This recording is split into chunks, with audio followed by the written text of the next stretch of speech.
Tonight, reflection on Easter, school holiday special, and GE-free food experts warn parents.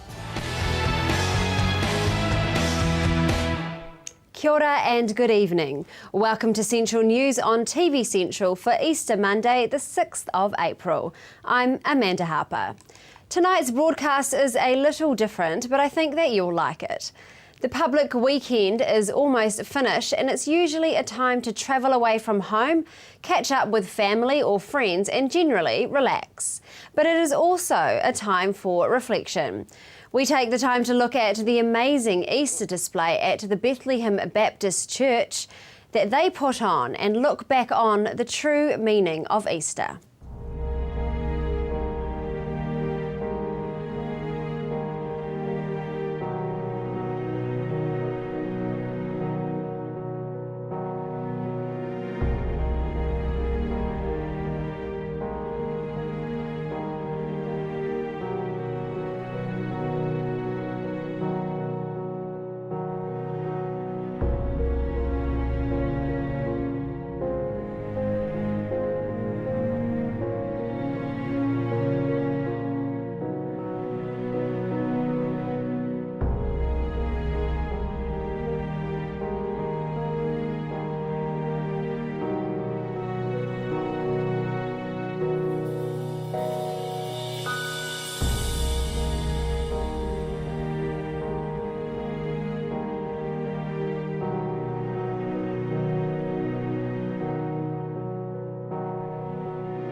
Wow, that was incredible. I can't believe how much detail they actually go into.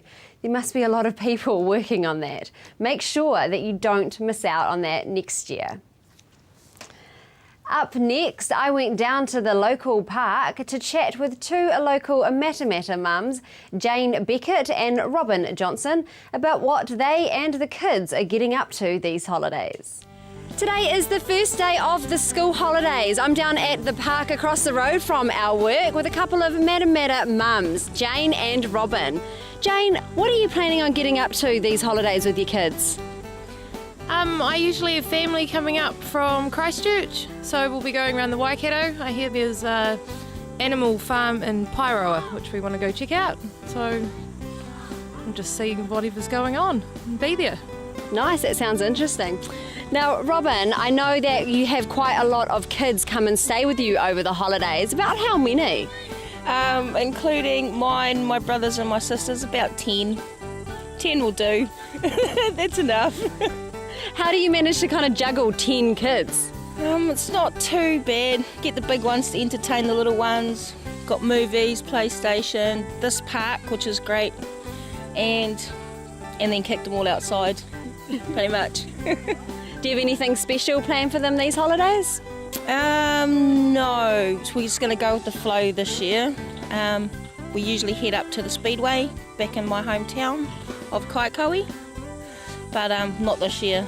I can't travel. It's too far. Now, Jane, what do you enjoy the most about having your boys home during the day? Well, I get to sleep in. That's the main thing. Yeah, I do enjoy their company. It's good having them home. I miss them at school.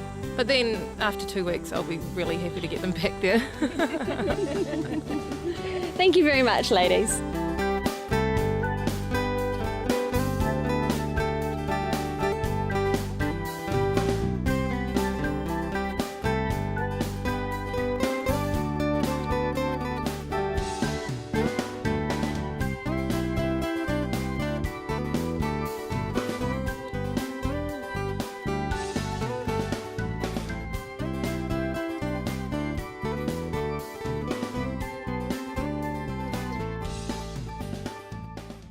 Jackson, what are you looking forward to about these holidays? My nanny's coming down to take me to a fun park. Cool, what else are you going to get up to? I think I would be playing on the PlayStation. Nice, sounds like a good time. Thank you.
A big thank you to Jackson as well for that little interview. Up next, we have reporter Rachel Sutton and Jessie O'Brien.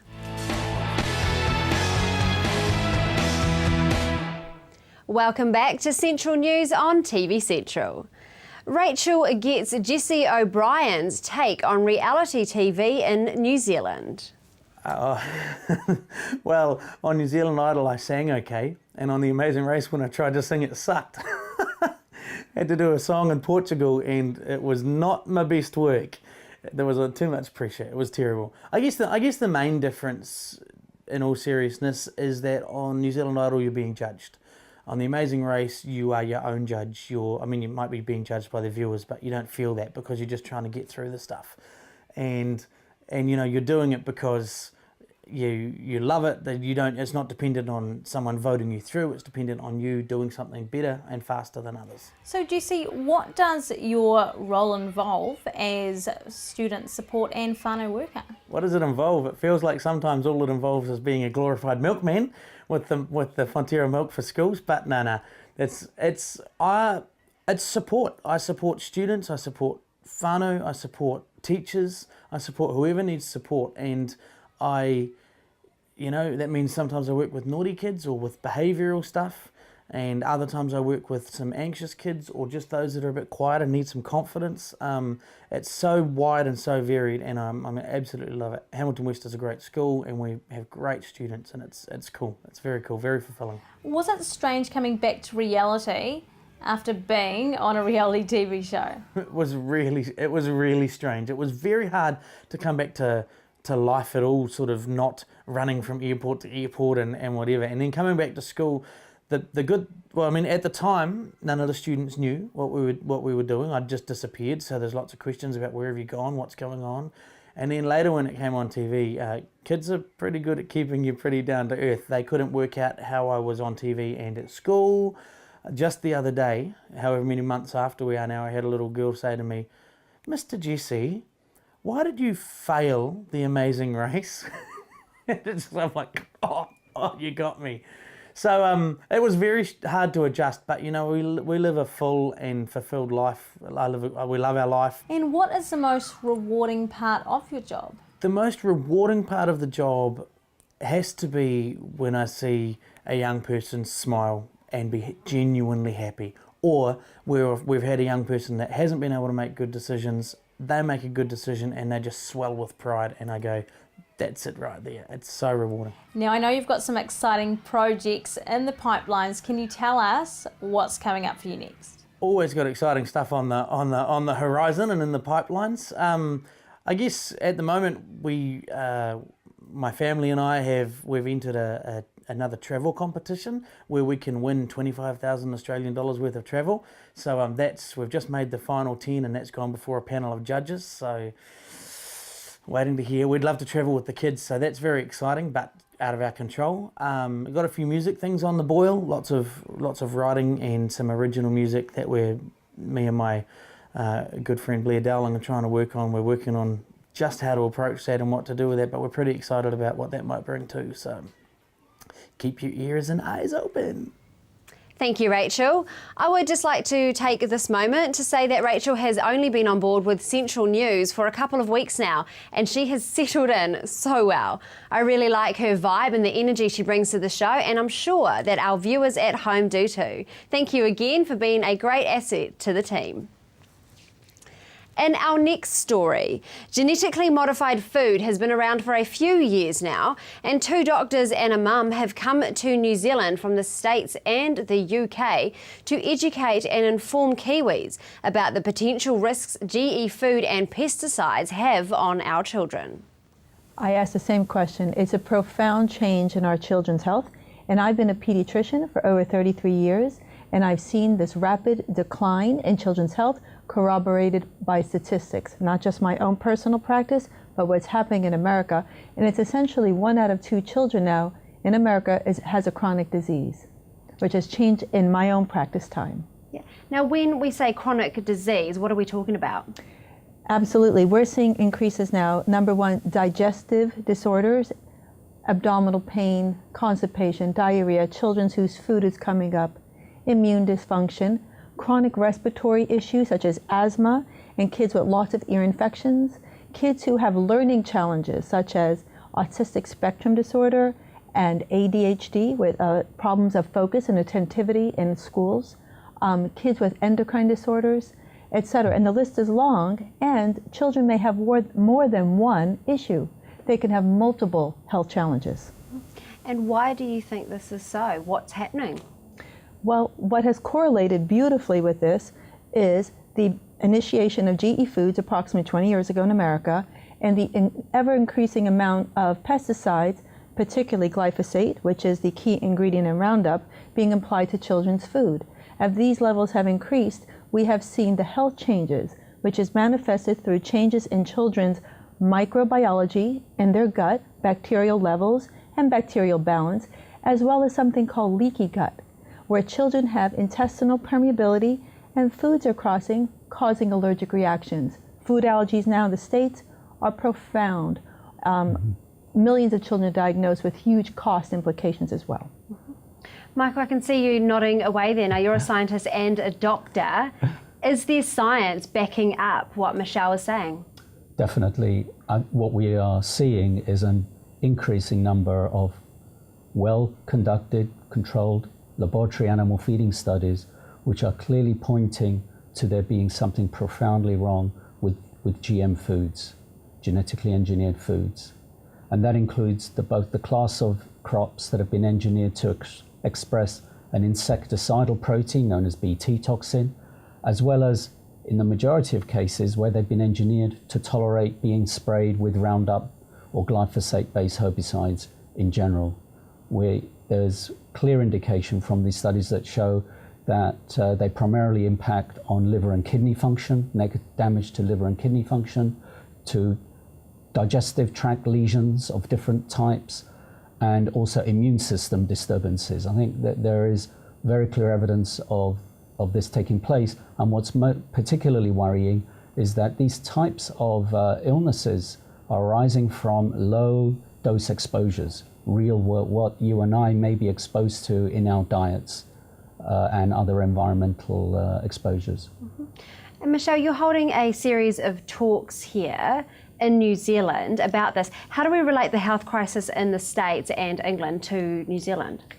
This is an excellent question, Amanda, because before coming to this tour, I was thinking that your health would be much better than American children, and that we would be here as sentinels warning you guys, hey, look what's happening back home.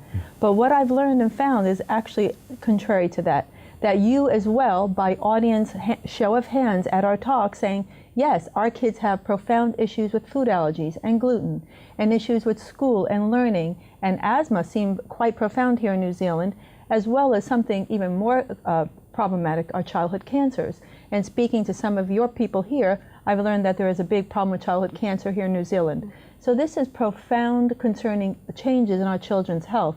So this is something where we need to collaborate our data and share information in this global health world. That's what we're here to do. Okay. And I should add, that in addition to what Michelle has just said, is that I know, like in the UK, you don't grow GM crops here commercially within New Zealand, but of course you are importing soy and corn, perhaps for animal feed from North South America, where it's essentially all GM. And in addition, however, you are using a lot of Roundup. Like in the UK, we use Roundup. We don't grow GM crops, but it's used very extensively to dry down our cereals and our canola before harvest, as well as it being used in urban areas. It's used in school playgrounds, along the roads, along railways, in town parks to kill off weeds. So there are multiple exposures to Roundup-based herbicides in society, even if you're not growing GM crops.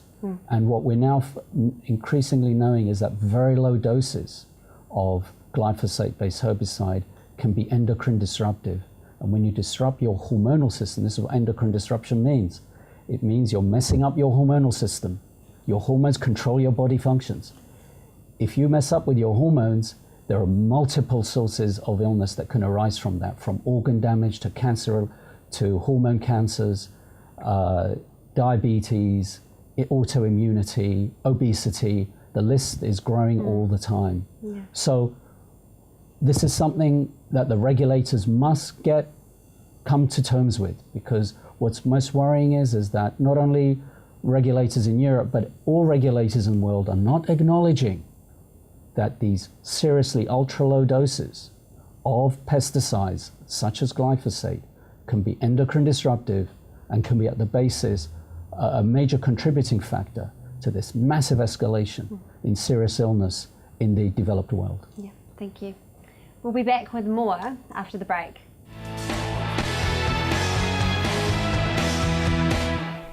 Michelle, as a paediatrician, what should parents in New Zealand be most worried about?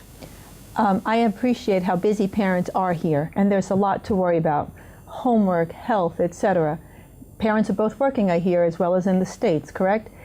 Food has to be made a priority. It has to be number one.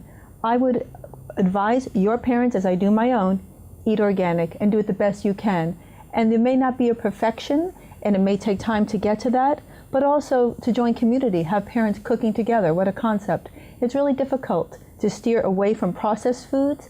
I say eat farm to table, know your farmer, prepare the foods, and stay as organic as you can. That's my number one recommendation at home and to your families here. To protect our children. Yes, priority.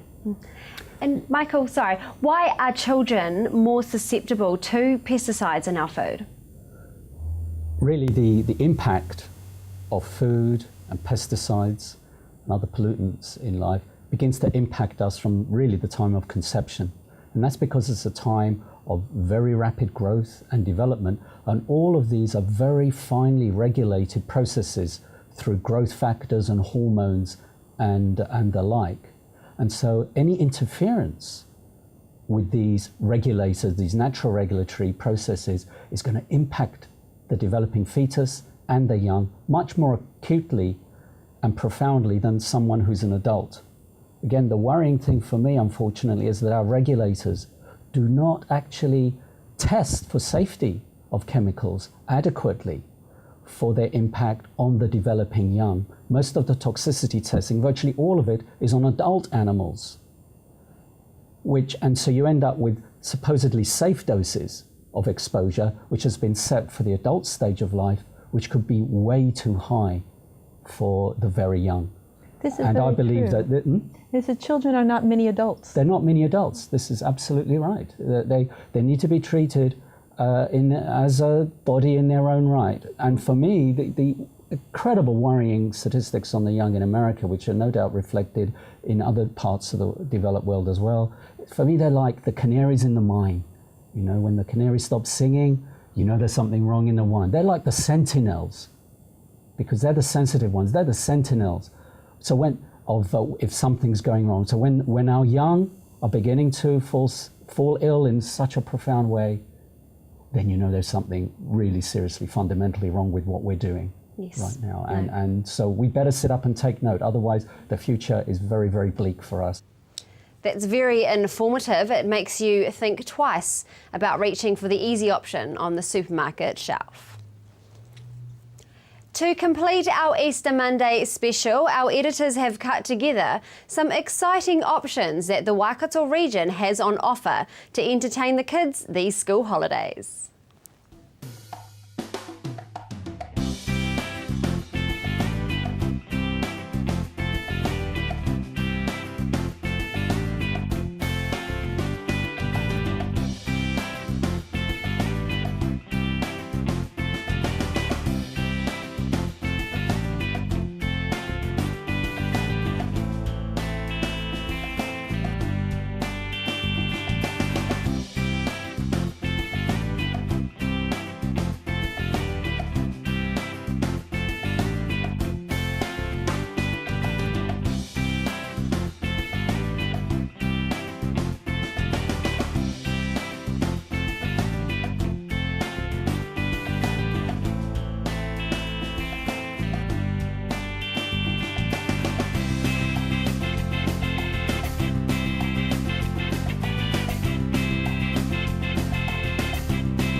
Hopefully the kids won't drive you too mad these holidays. Now that concludes our Easter Monday special. I hope you have enjoyed it. Normal broadcast will resume tomorrow night. I hope everyone had a safe and enjoyable Easter break. Check out our website for any on-demand viewing of all of our episodes and like us on Facebook as well. Thank you for watching Central News on TV Central. My name is Amanda Harper. Pō Marie.